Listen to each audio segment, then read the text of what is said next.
Before I start this video, I do want to say that my Modern Warfare 3 guide is fully out now. It's about 113 pages, and I am going to be adding more in the future when I come up with more concepts. And somebody else also asked about a guide for smaller Call of Duty creators who want to get more subscribers and get in the community with that. I have another guide for that. So you can find that in the Discord, and then just message me on Discord so you can get access to that if you want. Alright guys, in this video I'm going to go over all the important settings that you need to know in this game, what's pretty much good, what isn't, and what settings don't even matter. So starting off with controller, I will say that button layout or just having back buttons is extremely important. So if you guys play on default, I highly don't recommend that. I highly recommend that you change.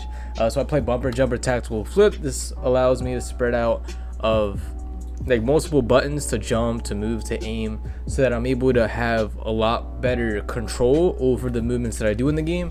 And this really helps me become the best that I can possibly be. So make sure you mess around with that if you're not comfortable with the way your character is moving in the game or just your control.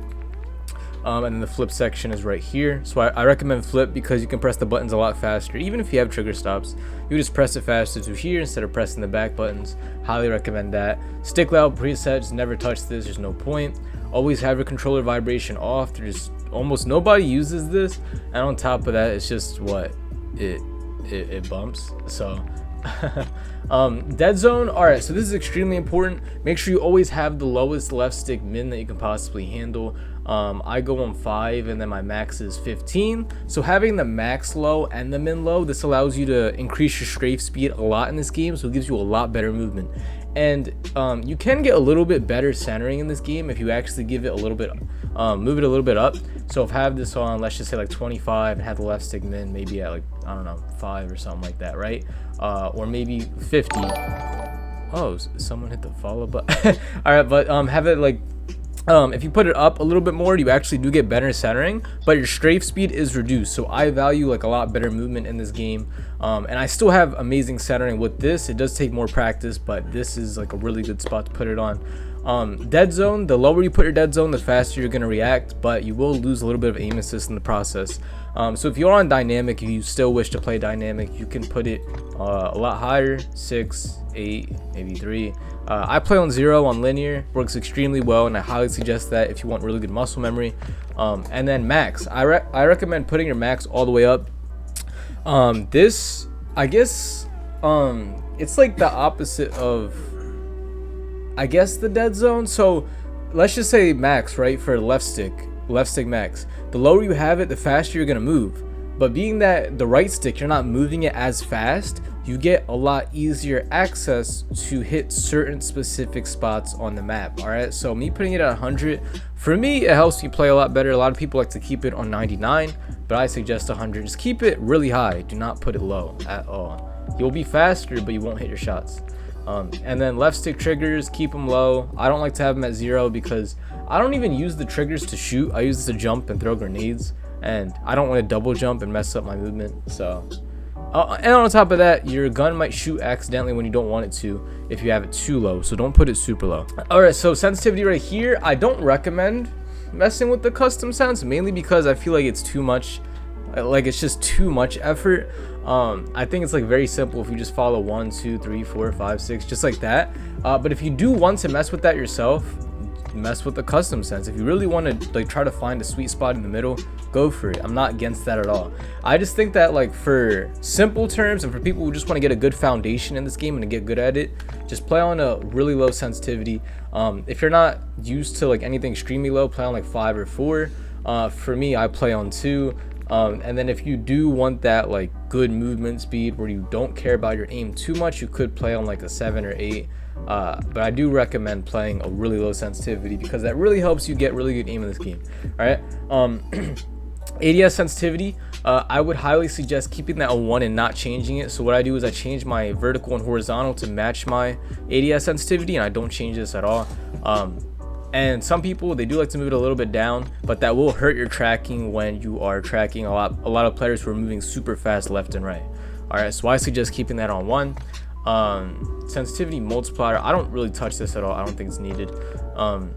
Vertical aim assist, I have it on inverted just because I play inverted, but that is irrelevant. You don't need to change that unless you want to play on inverted. Tactical stance. All right, so this tactical stance, I don't really use it that much in this game. I don't think that it's that beneficial. So I have a setting later that like deals with this, but I don't mess with tactical stance. It's okay, but I don't see it as game breaking or game changing. Aim response curve. No matter what you do, I suggest putting the slope scale all the way down. It just works best for me. And I play on linear. If you play on dynamic, you can mess with it a bit more, but I just feel like from what I've tested out, the lower I put it, the better response time I've gotten in this game from putting it all the way down. So I play on linear 0.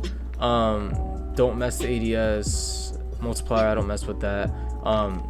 I like to play on gradual or after zoom. So a lot of people have it on instant. That's the main thing that they put it. That's what a lot of pro players use too. But the thing with that too is as soon as you press the aim button, let's just say you see somebody on your left and you want to look real quick. As soon as you press that, your aim assist or your aim sensitivity is going to slow down. So if you're slowing down before you hit the target, you might undershoot a little bit. All right, and even with after zoom, you could overshoot, but if I have a really low sensitivity, it's hard for me to overshoot. So I recommend after zoom or gradual, but I do play on gradual to get like the best of both worlds in the middle. I don't mess with custom sensitivity per zoom. I feel like that's doing too much. It's like with scopes and stuff. Aim assist, I play on Black Ops because that gives you the most aim assist. It does hurt your rotational a little bit, and some people might not want too much aim assist because it's harder to swap targets. But for locking on to one target, I will say that Black Ops is really good for like winning one-on-one gunfights. All right, that's great. And then gameplay, automatic tactical sprint. This shouldn't even be a question. Your game's moving your character as fast as it possibly can. Really good for like movement boosting and stuff like that. So recommend that. Grounded mantle, I have on. Automatic born mantle, I also have on. These are the ones I play with for like max speed. Slide behavior, tap to slide because I slide cancel way more than I dive in this game. That's just something that is really good. You don't want to be diving all the time, especially the slide cancel came back and you can do a lot of movement with that. So I have it tap to slide. And then those are all the important settings. Weapon mount, make sure you have it on something that's not gonna mess you up, because if you have it on ADS, which I had it on before by accident, that really messes you up. So have it on like ADS plus melee or double tap ADS. Even though I heard double tap ADS is a lot faster to activate it, it just might mess you up if you're like constantly swapping in and swapping out when you're doing like a lot of fast movements with submachine guns. So I have it on ADS plus melee. So I have that for that. Tactical stance activation and tactical stance behavior. So I have this on toggle. I don't have this on anything else because with toggle it says active until the input is pressed again, active until death, active until the release of the ADS. All right, so there's a lot of times when the tactical stance behavior can mess you up in this game, and I made a video about that in the beta, but they either fixed it or I had it on the correct settings to not mess it up again, because I don't want this to get in the way.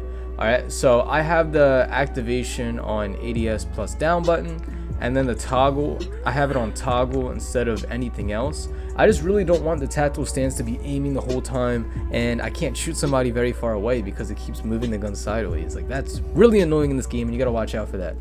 All right, prioritize interact. I have it for this so I can pick up weapons super fast. And then yeah, I think that's all the settings for that. I'm gonna go over my graphics real quick too. Full screen or full screen borderless for those who play on PC. Don't think that matters too much. I use, where is it? I think it's a little bit down here.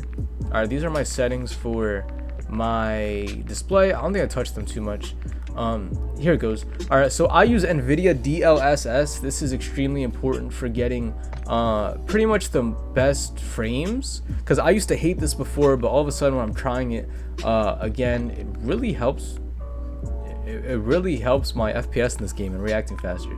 So I put it on ultra performance, put it all the way down, because the more you put it down, the better FPS you get in the game. Might hurt your graphics, but it is going to get you a lot faster and a lot better.